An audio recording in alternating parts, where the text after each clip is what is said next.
안녕하십니까 애청자 여러분, 놀라운 부동산 놀부입니다. 자, 오늘 2020년 2월 24일 220 대책이 나온 지 첫 번째 주말이 지나갔습니다. 당연한 결과지만 해당 지역 거래 위축되었고요. 오늘은 이 분양권에 대한 이야기를 해보고자 합니다. 지난 1216 대책에서 중요한 부분 중 하나인데 오늘 면밀하게 한번 들여다볼 텐데, 그 이야기를 하기 전에 오늘 또 많은 분들이 아침부터 많은 메시지 보내주셨습니다. 저를 걱정해 주시는 마음 아주 감사하게 받겠습니다. 하지만 제가 오늘의 기사와 연관되는 사람이 전혀 아니기 때문에 걱정을 안 하셔도 될 것 같습니다. 일단 저는 제 본업이 있기 때문에 이렇게 뭐 강의를 여러 차례 다니고 스타 강사라고 불릴 그러한 사람은 아니죠. 그냥 유튜버, 부동산 유튜버로 이 네이버에서 검색할 때도 부동산 유튜버로 나옵니다, 제가.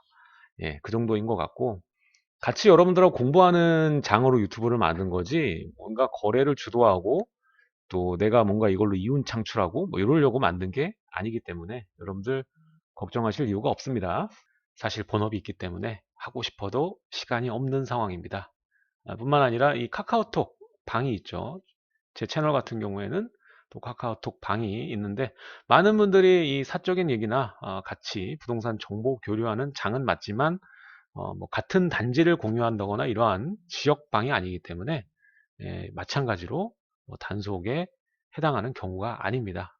자, 걱정해 주신 분들 감사드리고 오늘 내용 들어가도록 하겠습니다. 자, 분양권 소액 투자 잘못하다간 큰돈 날릴 수 있다는 제목입니다. 자, 어떤 내용일까요? 자, 우리가 지난 1216 규제를 보면 대출에 관련된 규제가 워낙 강력했기 때문에 여기만 집중을 하게 되는데요. 자, 1216 대책 중에는 또 중요한 규제가 있습니다. 비규제 지역에 우리가 선호하는 투자처 중에 가장 좋은 종목이라고 일컫는 게 바로 이제 분양권입니다. 분양권 경우에는 워낙 소액으로도 가능하고 전매가 가능하기 때문에 환금성이나 여러 가지 부분에 있어서 굉장히 편리하죠. 그러다 보니까 분양권을 가지고 단기적인 투자, 즉 짤짤이를 즐기시는 분들이 굉장히 많은데, 자, 지난 116 대책으로 인해서 우리가 정확히 알고 넘어가야 될 부분이 있습니다. 이걸 모르고 분양권 투자를 즐기다가 말 그대로 큰 손해를 보실 수도 있기 때문에 이 분양권 자체뿐만 아니라 기존에 가지고 있는 주택에도 피해가 올 수도 있습니다. 그래서 여러분들이 정확히 알고 넘어가셔야 될 것 같아서 오늘 이 내용으로 준비를 했습니다. 자, 116 규제부터 살펴볼게요. 이때 조정 대상 지역 다주택자 양도소득세 중과 시 주택수의 분양권도 포함하겠다. 자, 원래는 뭐 어떻게 되죠? 913 대책에 따라서 대출, 청약 이 두 가지에는 분양권도 주택수와 포함해서 다주택자로 보고 대출을 안 해주고 청약도 못하게 하고 이렇게 했었습니다. 근데 이 세금상, 그러니까 다주택자 양도 중과 때는 이게 주택수에 포함이 안 됐거든요, 분양권은. 반대로 조합원 입주권 같은 경우에는 이 모두 대출, 청약, 세제상 모두 주택수에 포함이 됐습니다. 근데 분양권은 그러지 않기 때문에 많은 분들이 비규제 지역에 분양권 투자를 좀 즐기는 방향으로 갔었는데 이게 바뀌게 됩니다. 자, 다주택자가 조정대상 지역 내 주택 양도 시 조정대상 지역 내의 주택을 팔 때입니다. 그때는 양도소득세 중과를 위한 주택수 계산에 분양권을 포함한다는 내용입니다. 적용 시기는 바로 21년 1월 1일 양도분부터 바로 내년 조정대상 지역 내 주택을 양도할 때 적용을 받는다는 겁니다. 자, 중요한 것은 조정대상 지역 내 주택을 팔 때 중과를 당한다는 거지, 이 비조정대상 지역에 있는 이 분양권을 매도할 때 중과를 받는다던가 이런 내용이 아닙니다. 자, 헷갈릴 수 있으니까 자세히 토탈적으로 한번 보겠습니다. 현행 개선안까지 포함해서 말입니다. 자, 일단은 대출 부분 그리고 청약 시에 주택수에 포함이 됩니다. 그래서 내가 분양권을 가지고 있으면 청약의 당첨 확률이 지극히 낮아질 수밖에 없겠죠. 일단 무주택자가 아니기 때문에 1순위로 갈 수는 있지만 당연히 가점제에서 밀릴 수밖에 없습니다. 자, 그 다음 다주택자 조정대상 지역 내 주택 양도 시 중과 제도 적용을 위한 주택수 산정에 포함. 자, 여기서 중요한 포인트는요, 다주택자가 조정 대상 지역 내 주택 양도시 중과제도 적용을 위한 주택수에 들어간다는 거지 그 외에 다른 부분은 언급이 안 됐습니다. 따라서 다주택자가 아니라 1주택자다. 만약에 조정 대상 지역 내 주택이 하나 있다. 이럴 때 비과세 여부 판단할 때는 주택수에 포함이 되지 않는다는 겁니다. 그러니까 중과를 계산할 때만 포함이 된다는 거죠. 그리고 이 모든 것들이 2021년 바로 내년에 양도하는 때부터 적용이 된다는 겁니다. 이게 토탈입니다. 요것만 아시면 되는 거죠. 말 그대로.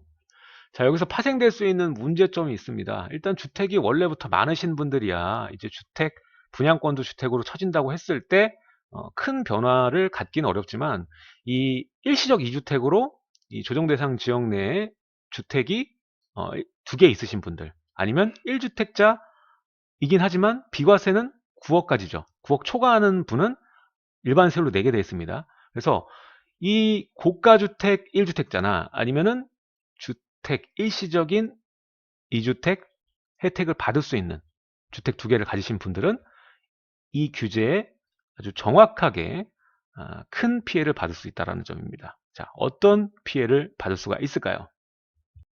자, 중요한 것은 이 기존에 보유하고 있는 주택의 수와 그리고 주택을 하나만 갖고 있었다고 해도 가격이 중요하다. 이렇게 결론부터 말씀을 드리고 일단은 다주택자다, 주택이 여러 개다. 그러면 해법은 이 덜 오른 물건부터 처분하는 것이 맞습니다. 그러니까 분양권이라고 해도 주택으로 포함이 되는 부분이기 때문에 그나마 덜 오른 물건부터 처분하면서 줄여나가는 게 제일 중요한 포인트다라고 말씀을 드릴 수가 있고요. 자, 분양권은 이 규제 지역이든 비규제 지역이든 할 것 없이 이제는 주택수에 포함된다는 말과 같기 때문에 이제 비규제 지역이라고 해서 여러분들이 선호하면서 들어갈 필요는 없다라는 거죠. 자, 비규제 지역이면서 이 유리해지는 거는 딱 하나, 이 전매 제한 이 부분이 좀 유리한 거고 주택수에는 포함이 되기 때문에 내가 이전 주택에 대한 매도 계획이 있다라면은 이제 분양권 투자는 자제하는 것이 좋겠다라고 말씀을 드릴 수가 있겠죠.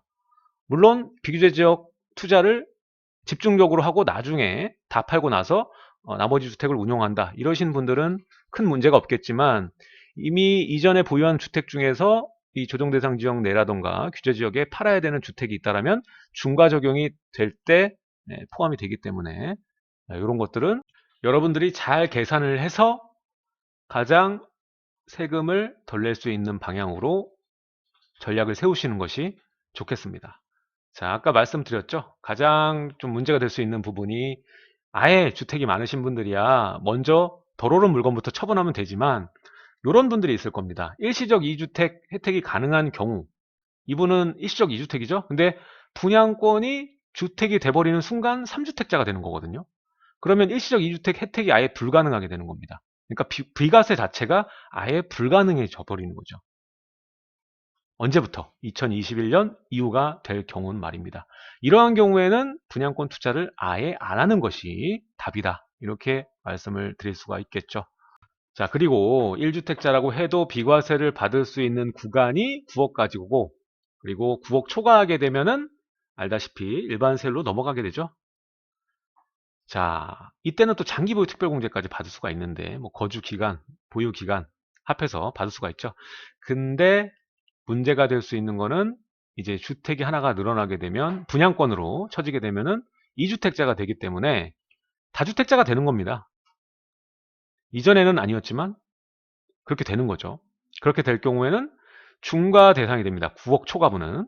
게다가 장기보유 특별공제도 받을 수가 없습니다. 다주택자로 취급이 되는 겁니다. 따라서 지금 말씀드리는 이 두 가지 케이스, 일시적 2주택이면서 분양권 투자를 하시는 분, 1주택자면서 9억 넘는 고가주택을 가지신 분이 분양권 투자하시는 분은 선택을 하셔야 됩니다. 올해 안에 분양권을 처분을 하시던 보유하던 주택을 정리를 하시던 선택을 하셔야 되는 겁니다. 그렇게 안 하면 21년 이후에 양도분은 어쩔 수 없이 다주택자로 취급이 된다. 주택수에 포함이 되기 때문에 1주택자, 2주택 되는 거고 일시적 2주택은 3주택자 되는 겁니다. 이 일시적 2주택 같은 경우에 3주택 돼버리면 아예 비과세가 불가된다는 점 중요한 부분이겠죠. 그러니까 이거를 모르게 되는 경우에는 엄청난 세금을 물 수가 있다라는 겁니다. 모르고 있다가. 자, 지금까지 나와 있는 분양권 규제에 대한 토탈 다시 한번 살펴보겠습니다. 대출의 경우에 주택으로 보기 때문에 대출을 받기 위해서는 이전 주택 매도하는 조건으로 대출을 받을 수가 있고요. 그리고 주택이 또 하나 있고 여러 개가 있다면 대출 불가. 그리고 청약 같은 경우에는 나는 무주택자인데 분양권이 하나 있다. 이래도 주택수에 포함이 되기 때문에 무주택자로 가점이 들어가는 게 아니라 1주택자로 접근이 되는 것이고 확률이 떨어지겠죠. 자, 그리고 이번에 나온 116 규제로 인해서 이 다주택자가 조정대상 지역 내 주택 양도시 중과제도를 위한 주택수의 산정. 그러니까 주택이 하나 이상인 분, 다주택자가 다른 게 없습니다. 만약 조정대상 지역 내 주택이 하나가 계셔요. 근데 분양권을 갖고 있다. 그러면 2주택자로 보는 겁니다. 그렇게 산정이 된다라는 점. 그래서 아까 위험한 일시적 2주택 이외의 분양권을 투자하는 분, 그리고 1주택인데 고가주택이면서 분양권을 투자하는 분, 이런 분들은 올해 안에 기존 주택이든 분양권이든 정리를 해야 된다. 자, 그리고 이 조정대상 지역 내의 양도시입니다. 이때만 중과제도 적용을 위해서 주택수에 산정이 되는 것이지 그 외지역, 그러니까 내가 기존에 갖고 있는 주택 중에 조정대상 지역 내에 있는 주택이 없다면은 여기에 관련이 없는 것이고요. 난 수도권 비규제 지역만 투자를 하고 있고 내 기존 주택도 비조정 지역에 있다. 그러면 이것과는 상관이 없다라는 겁니다.